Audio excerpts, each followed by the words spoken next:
Ayan, so what is up mga pre? So panibagong video na naman tayo. Panibagong vlogging, ayan. Pero disclaimer lang ha, itong vlog natin ay walang kinikita to sa ngayon. At ayaw kong kumita. Only in Taiwan mga pre. Yung mga vlogger dito ayaw nang kumita sa pagbablog. Oh, mainit-init kasi ang kuwan ngayon eh. Mainit-init ang issue about sa mga vlogger na mga pinauwi dito sa galing Taiwan, pinauwi sa Pinas, syempre. Tapos may mga uuwi pa lang. So napakahirap nun. Kasi syempre yung mga na-report. Ganyan talaga ang buhay pre. Ika nga, lumidiskarte lang tayo. Pero syempre, alam natin na bawal. Or yung ibang napauwi ay hindi nila sure or hindi naman nila sinasadya. Alam nilang bawal pero hindi sinasadya na gawin nila hanggang sa ma-deport sila. So hindi natin sila masisi. Pero kanya-kanyang buhay yan, diskarte. Yun nga lang, syempre pag na-deport ka, nahuli ka, syempre dapat take the full responsibility. Ayan. So sa mga post nila nagsisisihan pa sila. Yun lang. Mahirap. So disclaimer, itong vlog natin ay hindi kumikita to mga pre. Huwag nyo naman ako i-report sana. Negative pa ako pre.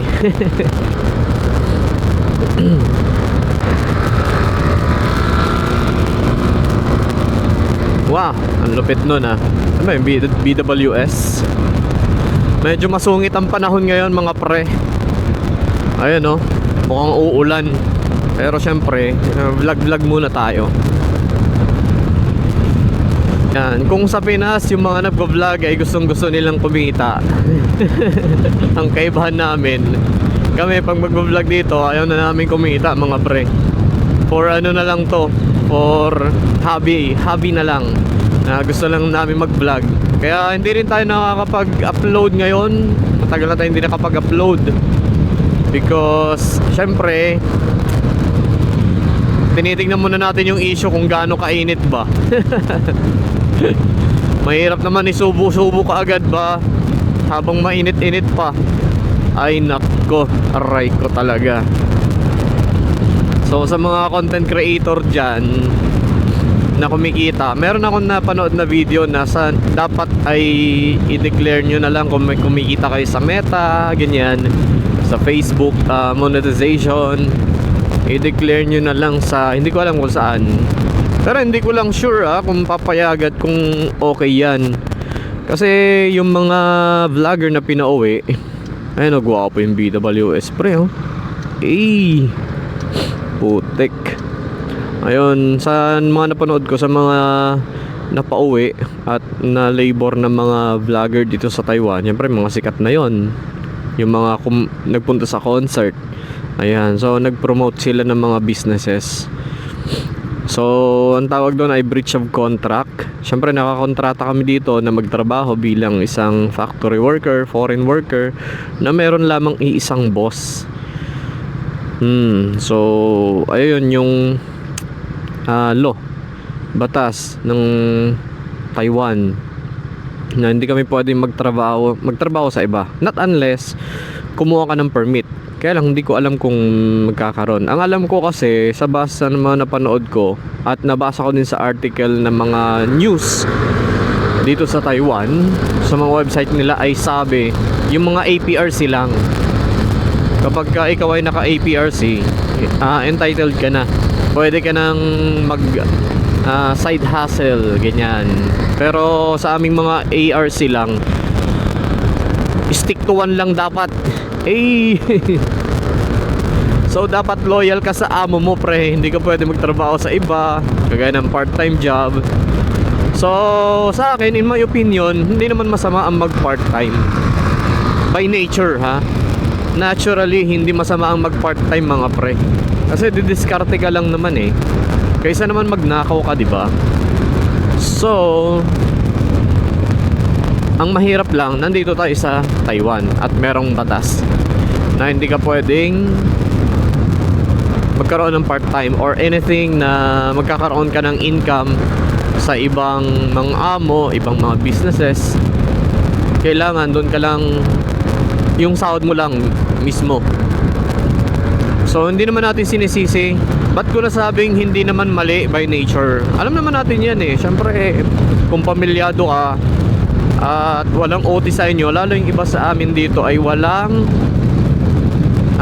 overtime ngayon, magmula nung pandemic ng COVID-19.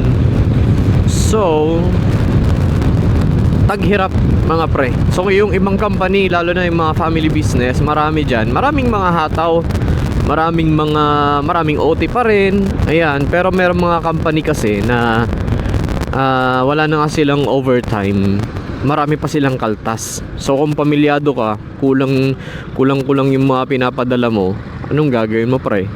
Utang ka na lang, utang ka na may interest. So domino effect yan. Mag-uutang ka, interest, mababawasan pa rin yung budget mo sa susunod. And then kung sa susunod ganun pa rin, wala ka pa rin OT, wala pa rin kwan, mababawasan ulit. So magiging cycle na lang yan, yung magiging kulang na kulang lagi. So in my opinion, syempre hindi mali ang mag part-time. Mali lang sa batas.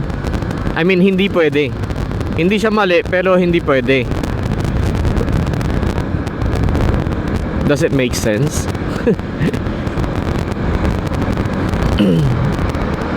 Siyempre, ang mas mali yung magnakaw. So, hindi makaka-relate dito yung mga tungkol sa mga part-timers. Hindi makaka-relate dito yung mga sumasahod ng 50 mil NT.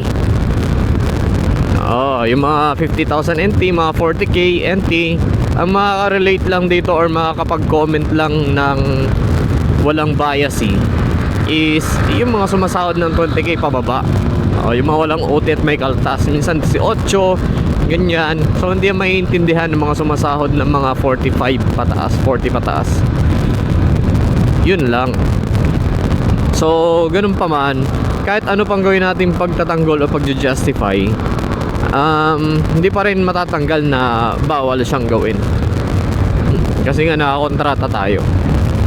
So ayun mga pre, sa ating pagbablog na to sa mga vlogger na kagaya ko dito sa Taiwan, hindi pa kumikita, yung ginagawa lang tong pagbablog dahil gusto lang, parang hobby lang. Eto ganito, yung mag video ganyan, yung gagawa ng mga tutorial. By the way, yung mga tutorial videos natin, gagawa pa rin naman tayo. Hindi lang, mas madalang na lang kaysa dati. Banking muna tayo pre. Yun. Kasi syempre nag-aalangan din naman tayo. Baka matiktikan naman tayo ng labor. Kahit paano, kahit ipatawag ka lang at tanungin ka lang, hassle pa rin yun para sa atin. So ayaw nating mapatawag sa labor dahil doon mga pre. Hindi ka man kumikita sa pagbablog mo, 'di ba? Ito hobby na lang to mga pre. So sa mga nag-ano mga nagpa-part-time, sa mga kumikita online, dumidiskarte kumbaga, syempre kayo bahala. Wag na kayo mandadamay. Pero pag nahuli kayo, take the full responsibility. Yun lang. Huwag niyong gagayahin yung mga ibang vlogger na nagsisisihan. Yun lang naman ang gusto kong sabihin